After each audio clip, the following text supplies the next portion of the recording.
Hello and welcome back to Round the Table, slow TV radio from the meeting point, broadcasting not only to Bilbao but throughout the world. Hello and welcome back to Round the Table episode 82. And this week we have been discussing the topic of taboo. And in this program we have the usual pronunciation features, we have interesting vocabulary, expressions that arose during our conversations this week. But first of all, somebody asked me this week if it was okay to share the podcast with their friends. And of course, the more people that listen, the better it is for us. So make sure you share it with your friends, and also click on the subscribe button down below. We need subscribers. It doesn't cost anything. Some of you that are not familiar with how YouTube works may not realize that it's absolutely free. You don't have to pay. Just click on subscribe. The more subscribers we have, the more people get to listen to this wonderful podcast. And I'm sure you want this podcast to become more and more popular. Anyway, let's move on with let's look at some of the phrases that came up in this week's conversation on taboos.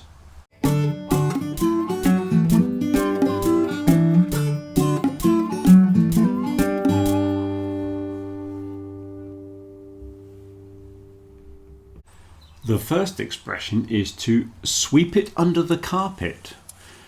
If you imagine somebody cleaning their house and there's dirt on the floor, you lift up the carpet and you put the dirty thing, the unsightly thing, under the carpet so that nobody can see it. So this is to pretend that the problem is not there. So this is what you often do when it comes to phrasal verbs and pronunciation. You like to sweep it under the carpet and pretend that that problem does not exist. So it's to deliberately hide a problem or something you don't want to deal with. And related to that is out of sight, out of mind. So if you can't see it, you don't have to think about it. So again, it's related to hiding problems. Another expression is to have skeletons in the closet. I have heard in the cupboard as well, which would be a more English version. In the closet would be a more American version. This is normally used with relation to secrets in the family. So there might be some, an illegitimate child, for example, that nobody wants to talk about. That would be the skeleton in the family closet. Speak out and speak up. Here's two phrasal verbs which are very similar. When we use out, it often means to make things more public. When we use up, it's often to increase something, like turn up the volume. So to speak up, you would use this if you want somebody to speak louder. If you want somebody to speak out, it would make it more public. So they can be very similar, and sometimes they're used in a very similar context. If you cannot hear what somebody is saying, you would say speak up. But the situation we were talking about in class this week was, imagine you were at work and you were talking about the work situation with your other workmates, but nobody wanted to say anything in front of the boss. But somebody would have to speak out and say something to the boss. So it's to make the opinion more public, you see. You could use speak up as well in that sort of context. It wouldn't matter. Get it out in the open. Again, is a very similar thing. You've got an opinion or a feeling that you haven't expressed. To get it out in the open would be to express that opinion. As with get it off your chest. So this is very similar. You've got a problem, an emotional issue that you haven't been expressing, and you have to express this idea to somebody. You have to get it off your chest. You can also open your heart it would be to share your feelings about something, or even just to open up. Sometimes we might just say to open up. To have a shoulder to cry on is to have someone, usually someone close to you, a friend or a relative, that you can share your problems with. The person that you share your problems with is a shoulder to cry on, and we all need one of those. To make a scene or to make a fuss. Usually, I didn't want to make a scene means I didn't want to make a big issue of something. That would be another way of expressing it. So sometimes you are reluctant to complain to the waiter or the receptionist in the hotel. There might be a problem, but you think, we'll just forget about it. It's not a big problem. So I didn't want to make a scene. I didn't want to draw attention to myself. The next one is one that I'm always struggling to think of. It gets worse and worse. Worse and worse is like cada vez peor. And when people ask me how to say that in English, I can never think, because our expression worse and worse is nothing like the Spanish one. So things can get worse and worse. They can also get better and better. Problems can go from bad to worse. If the situation was not good before, and now it's worse than it was last week, things go from bad to worse. But as somebody pointed out, they don't go from good to better. We don't have that expression. We only have the negative one. Things are going from bad to worse. To give someone a taste of their own medicine. Apparently, this expression exists in Spanish as well. So if you see a child hitting another child, you go up and hit the first child. To teach someone how to behave, really, is to treat someone in the way that they would treat other people, especially in a way that would show them that it's not a good way to deal with other people. So you can translate that one literally, apparently. They're 10 a penny. In theory, this should mean that things are very cheap, but it seems to mean that they're very common. That seems to be a more normal usage for this expression. They're 10 a penny. They're everywhere. And since the dawn of time, meaning since the beginning of time, forever. We like to use this expression, since the dawn of time, which is rather poetic. And one more, which I think I've covered probably many times before. I certainly explain it a lot in class. This word throughout is a very useful word, and I think you need to learn the word throughout. Throughout the week means from the beginning of the week to the end of the week, continuously all the way through. Throughout the week, throughout your childhood, or throughout the 20th century, from the beginning of the 20th century to the end of the 20th century, throughout, or throughout the ages. So this word throughout, I recommend you learn it. It's a very useful word. You don't use along, okay? A lot of people try to say along the week and things like that. The word is throughout. Okay, so those are the phrases from this week's conversation.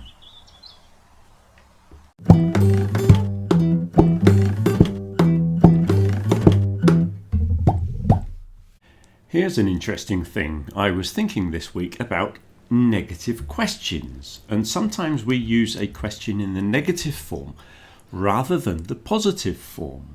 So I could ask a question like, are you hungry? Or I could say, aren't you hungry? With a negative, which might seem a strange thing to do. So why would we do that? In the first case, are you hungry? I do not know the answer, whether you are hungry or not. I'm purely asking for information. Are you hungry? If I say, aren't you hungry? I would be questioning the fact that I believe that you are not hungry.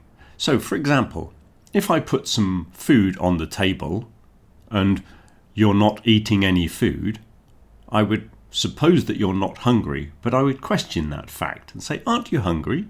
Why are you not eating?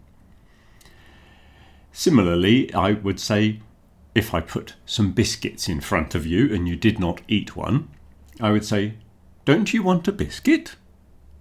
Meaning that I'm surprised that you don't want one. So I'm making it into a question. And if we are discussing going out somewhere, and say you suggested going to a nightclub, and I would be surprised at the fact that you don't want to go to the cinema as you normally do, I might say, wouldn't you prefer to go to the cinema? As a way of showing surprise that you don't want to go to the cinema. I just thought I would bring that up as part of this week's What's the Difference questions. It's an interesting thing of positive and negative questions. Another group of words that came up this week, audience, spectators, often appear in a What's the Difference question, but we also have viewers and listeners. Now, an audience. If you look at the root of audience, it comes from audio. So the audience is normally listening to things.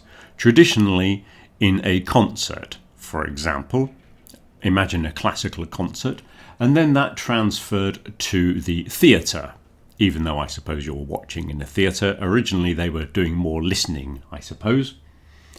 Spectators tends to be for a sporting event. And if you think of spectators, you are only looking. So that spectators, spectacles, those kind of words are all to do with looking at things. So if you think of a sporting event, you're only looking. You're not really listening to anything. Whereas the audience is doing a lot more listening.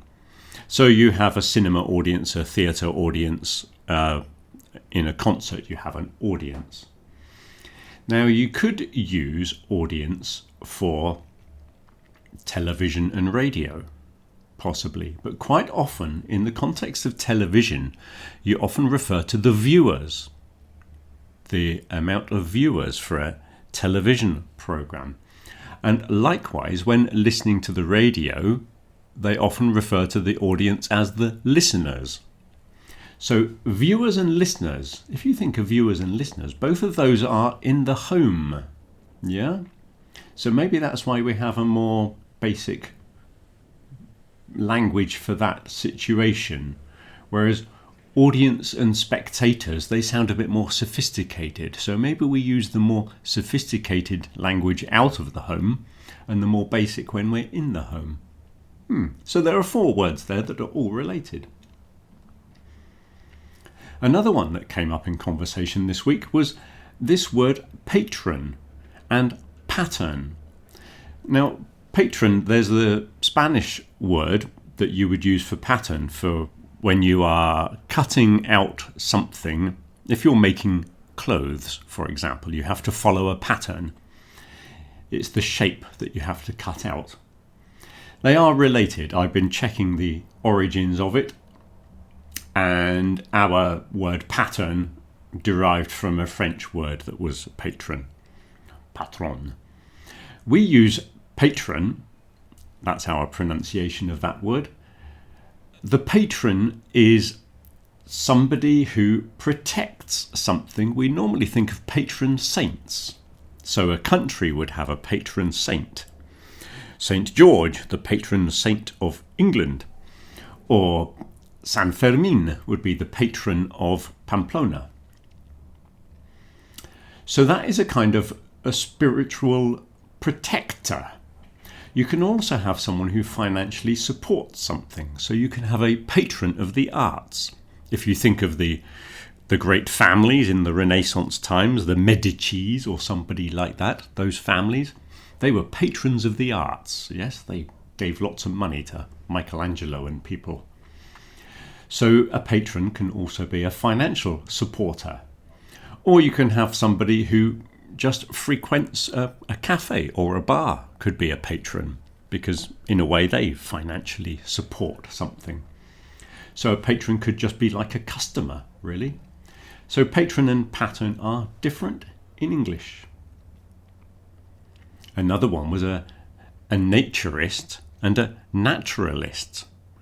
The second one is somebody who studies nature. Usually they make documentaries on TV.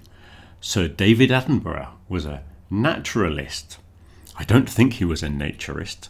Naturists are people that enjoy taking their clothes off. And they enjoy nudity, and they go to places called nudist camps, where they play volleyball, I imagine. And so that's the difference between a naturist and a naturalist, which reminds me of a great joke.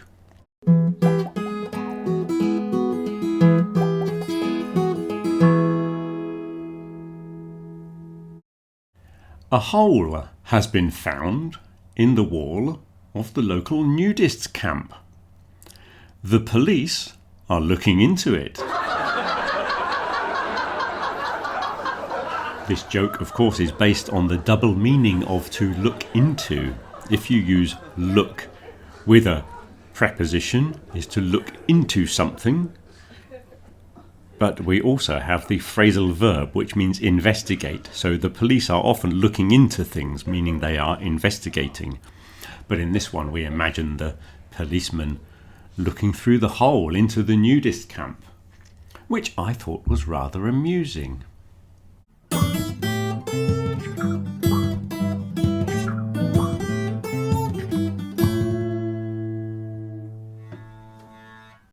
An interesting thing happened this week when I was chatting to my computer and requesting an image to go with the nudist camp joke that I've just given you. Well, my computer was very reluctant to produce an image for me. As soon as I said I wanted naked people playing volleyball, it just refused. There are certain words like naked or nudist which work as triggers, apparently, and producing such images would be an infringement of guidelines. So it seems ChatGPT is rather prudish. It is a prude. And if you don't know the word prude, a prude is someone who is rather shy, timid, when it comes to talking about things like nudity and sex. And it's combined with a bit of being old-fashioned, let's say. So they might be shocked at the way young people dress, and they say, oh, they're showing too much naked skin. They must cover themselves up. That would be a prude. And I think my ChatGPT is a bit of a prude, which is rather ironic when you think the topic of the week is taboo, and there are lots of taboos when it comes to making images on ChatGPT.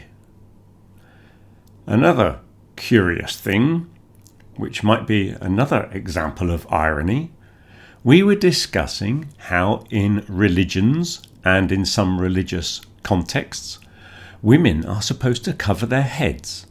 Apparently the sight of a woman's hair can be a bit provocative in some cases. Muslim women usually wear a hijab, I believe it's called, and nuns in Christianity, they also have something covering their heads, though I don't know what the name of it is. But generally, when a woman goes into church, they have to cover their heads, whereas men have to uncover their heads, which is one of the peculiar things we were thinking about.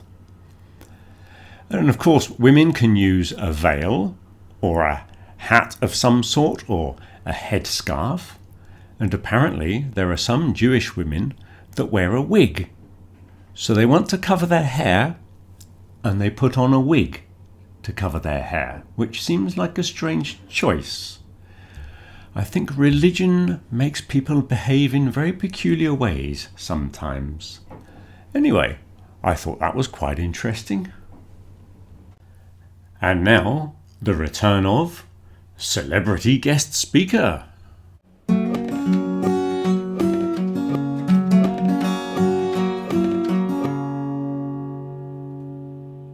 Hello again to all my friends and fans over there at the meeting point, and to all the listeners of the Round the Table podcast, not only in Bilbao, but throughout the world.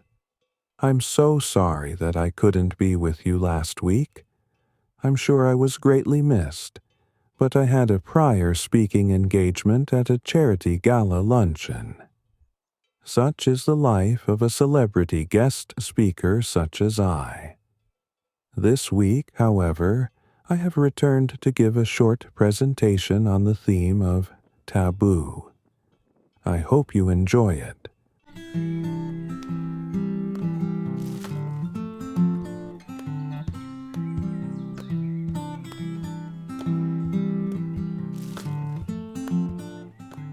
Taboo is a useful word for understanding how societies draw invisible lines around behavior, language, and topics of conversation. These lines are not fixed or universal. They change over time, differ between cultures, and often reveal what a society feels uncomfortable confronting directly.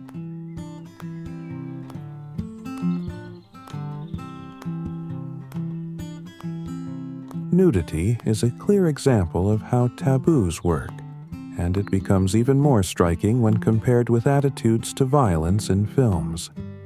In some contexts, nakedness is normal and non-sexual, while in other places it is shocking or even illegal.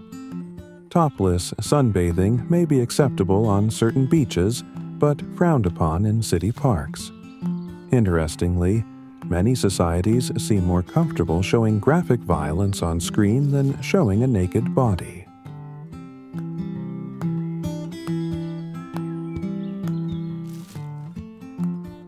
Clothing rules in religious buildings reflect a different kind of taboo. Many places of worship expect covered shoulders, long trousers, or head coverings, even from visitors who do not belong to the religion. These expectations are mainly about showing respect and recognizing the importance of tradition. Ignoring them can be seen as disrespectful or offensive because they challenge values that are deeply rooted in the community.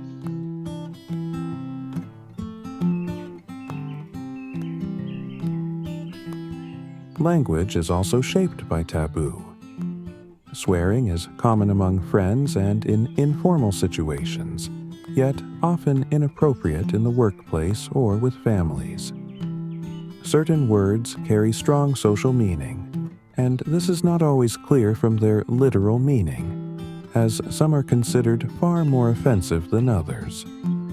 Using them in the wrong context can come across as disrespectful, aggressive, or deliberately provocative.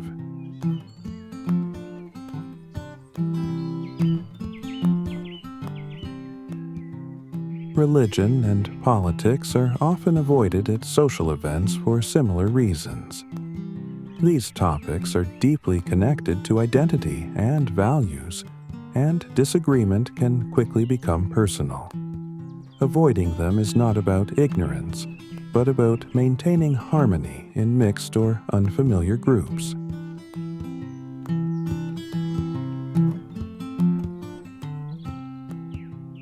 At the same time, some taboos are weakening. Personal issues like mental health, once hidden or shameful, are now discussed more openly. This shift reflects changing attitudes toward vulnerability, empathy, and well-being. What was once taboo can become a topic of understanding.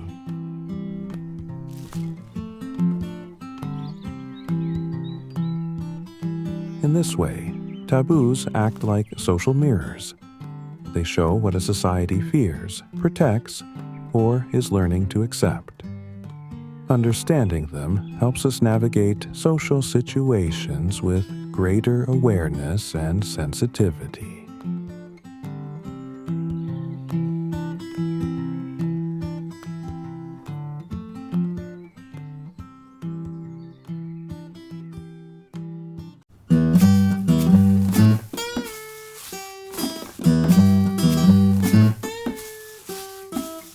Now it's time for some vocabulary.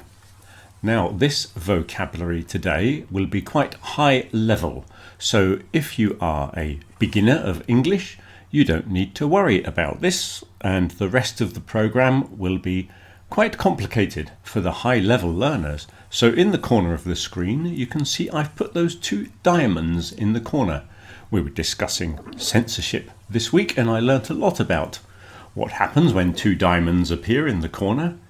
It means it's for advanced learners only, let's say. So if you see that symbol in future, that's what it means. It's going to get complicated. So all of this vocabulary today is kind of related to taboos, but it's really about people who have very strong opinions and people who are reluctant to change their opinion. And I realised there were quite a lot of ways of explaining this sort of concept. So the first word is entrenched, which is a firmly established belief which is difficult to change, and especially with the idea of getting very defensive about your opinion. This, of course, is a military word, really. It's a metaphor, let's say, from military times. So people in the First World War, they would dig trenches and defend their position. So they had an entrenched position. So that's why now we use it for people's beliefs. Ingrained is another one. This is deep-rooted in someone's character and their behaviour, often due to repetition. So things like ingrained habits and ingrained prejudice. Now another use for this word ingrained, apart from, I suppose, the more metaphorical idea of ingrained opinions, you can also have ingrained dirt. Okay, so imagine you're fixing a car or making your hands very, very dirty. You might wash your hands afterwards, but in the little lines and cracks in your hand, you've still got black lines in your hands, yeah, from that ingrained dirt. Also in the collar of your shirt sometimes. You just can't wash all of that dirt out of the collar sometimes. So that dirt is ingrained. So in the same way, your opinions and your prejudices can be ingrained. They're very difficult to remove, no matter how much washing you have. Deep-seated is the next one. You have something which is firmly established. This is sort of emotional, psychological things. So you can have a deep-seated fear or deep-seated resentment. So this is more emotional, psychological. The next one is embedded, which is built into a system. I think they use it in computers these days as well. If it's built into the system or structure of a organisation, say, you can have embedded racism or embedded assumptions. Hardwired are so fixed that they seem to be biological. Often we're referring to behaviours which we have inherited from our ancient ancestors. Often they had some sort of defensive use in the past. So, for example, racism does have a historical meaning. There is a logical reason for racism if you go back to our ancient history, where it paid to be cautious of people that didn't look like us. So you might say that behaviour is hardwired into the system. Stubborn, of course, is someone who just refuses to change their opinion or their behaviour. We often think of donkeys and mules, those kind of animals, as being stubborn. They would be the ones that normally appear in the metaphors. But the phrase is pig-headed. Pig-headed is another way of saying stubborn, which seems strange because we don't normally think of pigs as being stubborn, but pig-headed is the word. Obstinate, there's one that you probably know, a more formal word for stubborn, let's say. Inflexible is unwilling to change, unwilling to compromise, and you could also have rigid beliefs, I suppose, but inflexible is unwilling to compromise and adapt. And then we have adamant, which is refusing to change your opinion or your belief. So she was adamant that she was right. Narrow-minded, of course, is one that you'll all know, is not tolerant to other ideas, lifestyles, etc. Maybe because of moral, cultural intolerance. Closed-minded is even worse than narrow-minded. I think you just refuse to accept anything else. Small-minded is another way of saying something similar, so sort of petty, limited sort of person. Blinkered, apparently they don't use this in America. Blinkered is when you've got very limited view of the world.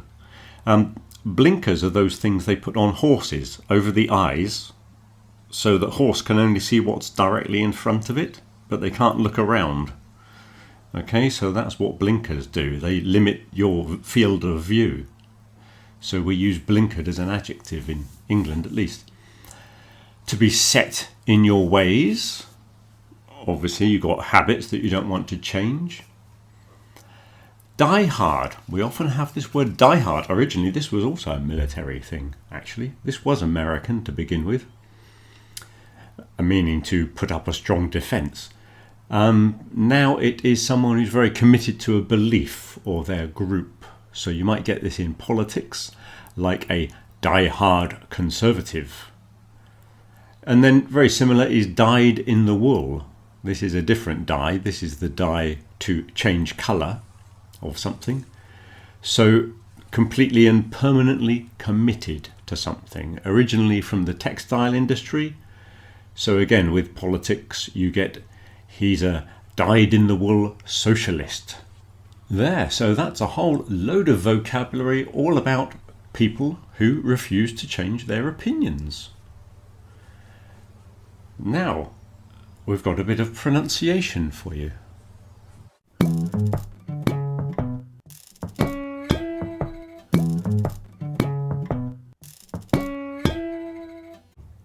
Again, this is quite high-level stuff, so you might not be able to follow this very easily. But I was explaining to someone how a noun can sometimes have an unvoiced ending, whereas the verb has a voiced ending. There is a connection between the way we change the sounds. It's not happening with all of the verbs by any means, but there is a tendency. I've got some words here. I'll put these on the board first. You see the word belief. Belief is a noun, but if you change it to a verb, you get believe. And we've also got grief and grieve, proof and prove, half and halve, thief as a noun and thieve would be the verb, and strife and strive. So all of these words have a F changing to a V. So the F is the unvoiced version. The V sound, is the voiced version of the F. So there's a correspondence there. Here's another group with the THs. This is the one that came up in conversation actually. Bath, but the verb is bathe. We've actually changed the vowel sound as well there. But if you listen to the TH, bath, bathe, the second one is voiced. Breath, breathe, cloth, clothe, meaning to put clothes on somebody, and teeth, teethe. Yes, there is a verb to teethe. It's what babies do when they grow their first teeth. When they grow their first teeth. Sorry, my pronunciation went wrong. You say the baby's crying because it's teething with a v in it. So those are the TH ones. We've also got these S ones where the S changes to a Z. So the first one is house. You'll know house. But if you say it as a verb, it's house. House. With a Z in it. That's the verb to give someone a house. Use is the noun of use as the verb. Use. Abuse, abuse, excuse, excuse, close, meaning near, but close is the verb, like close the door. They're not the same. But you see there is a connection in meaning between the two. Close, meaning near, with a s, and close, meaning shut, with a z. Close, close. So those are changing their pronunciation. Those last ones are the s to z sound. So you see there's a relationship going on here. There are others where the C changes to an S. So you've got words like advice, but the verb is advise with a Z. The previous examples, the S just changed sound from noun to verb. But sometimes the noun might have a C in it to make the S noise. So advice, advise. And there's probably a whole group there as well. Then there are actually some other quite unusual ones that you might be interested in for you high-level people. Glass, if you take glass, the verb to put glass in a window, the verb is glaze, which is very closely resembling the verb graze, which is to eat grass. So glass goes to glaze and grass goes to graze. So there's a connection there as well. Anyway, that's an interesting thing for your pronunciation for you high-level people. And I think I'm going to have to finish there, actually. There's no other things. I think we've run out of time. And what's coming up? We've got another Round Bilbao video quiz coming up, which will soon be published on this channel. And we'll have a little meeting in the meeting point, no doubt, to drink some wine and discuss those. The topic for next week is called chance. We'll be discussing luck and coincidences and those chance happenings that change the rest of your life and all that kind of thing. So I'm sure we're going to have some fascinating conversations in the meeting point this week. And if I don't see you in the meeting point, have a good week. Till next week.